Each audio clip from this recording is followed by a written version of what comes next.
Superficially, whenever you quote a reference, when you make a video or when you have an argument with somebody or a debate, it adds weight to your argument. You know, if you're discussing evolution, if you quote a peer-reviewed journal, if you can give a reference to that, if you could quote a book like The Weighty Tome that is Stephen Jay Gould's Structure of Evolutionary Theory, people are going to be quite impressed with that reference. But that doesn't hold true with all references. It does depend on the quality of the reference. And you know, sometimes if your references are really dodgy, you're probably best just keeping them to yourself. Well, Matt Quigley here on his new video, Squashing Atheists episode 14, gives us his reference. He actually quotes it. He quotes this book that was called The Evolution Cruncher and is now called The Evolution Handbook. So let's have a look at it.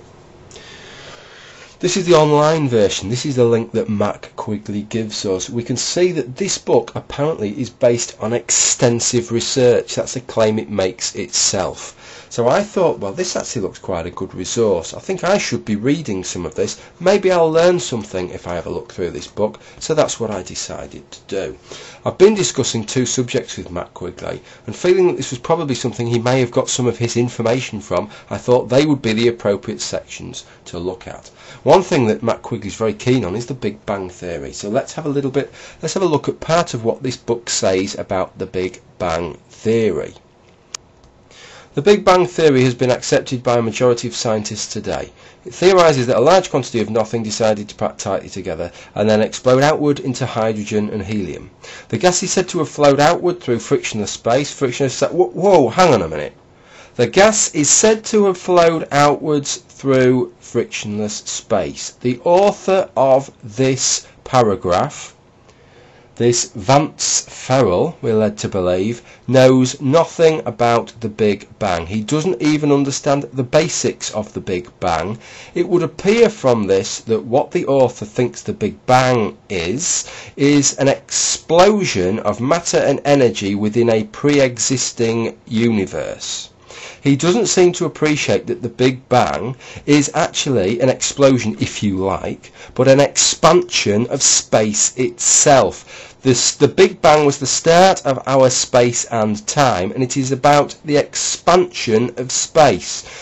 These particles aren't flying through space. That's not what is happening here. Space itself is expanding. Imagine I have a balloon and I place some dots on the balloon, and then I'm going to blow the balloon up. This is a two-dimensional example. As I blow the balloon up, the dots will move further apart. The balloon is expanding, the surface is expanding, the dots are moving further apart. This is what is happening. The dots themselves aren't moving across the surface of the balloon. It is the balloon surface itself that is expanding. If you don't understand this about the Big Bang, then, well, I don't really know what to say. I'm gobsmacked that anybody can write a book criticising the Big Bang and not even understand this basic principle. And for somebody to quote this as a reference, quite honestly, well, I'm just gobsmacked by it. Here's another example, and this is from the actual page that Mike Quigley himself quotes to us. I'm not going to read all of it. Let's read a couple of bits of it, the first and the last of these paragraphs. All the complicated DNA in each life form and all the DNA in every other life form made itself out of dirty water back in the beginning. There was some gravel around along with some dirt. Nearby was some water, and overhead a lightning storm. The lightning hit the dirty water and made living creatures complete with DNA. They not only had their complete genetic code, but they were also immediately able to eat, digest food, move about, perform enzymatic and glandular functions and all the rest.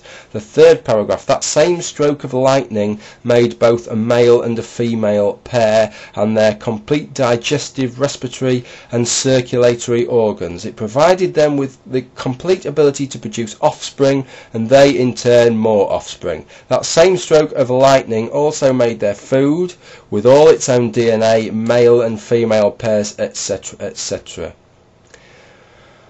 You know, I don't really even know where to begin with this. I assumed that even the people that were the most ignorant of the theory of evolution by natural selection, or ignorant of the fact of the process of evolution itself, didn't actually believe this.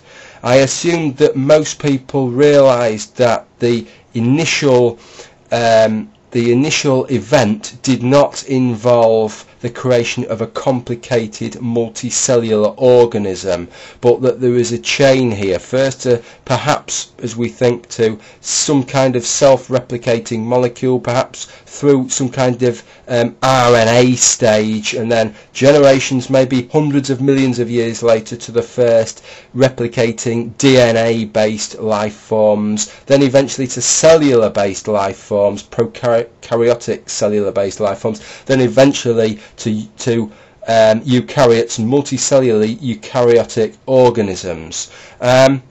It would appear that the writer of this book, Mr. Vance Ferrell, even with his extensive research, which we've been told about, still doesn't seem to know any of this. He still doesn't seem to have the foggiest.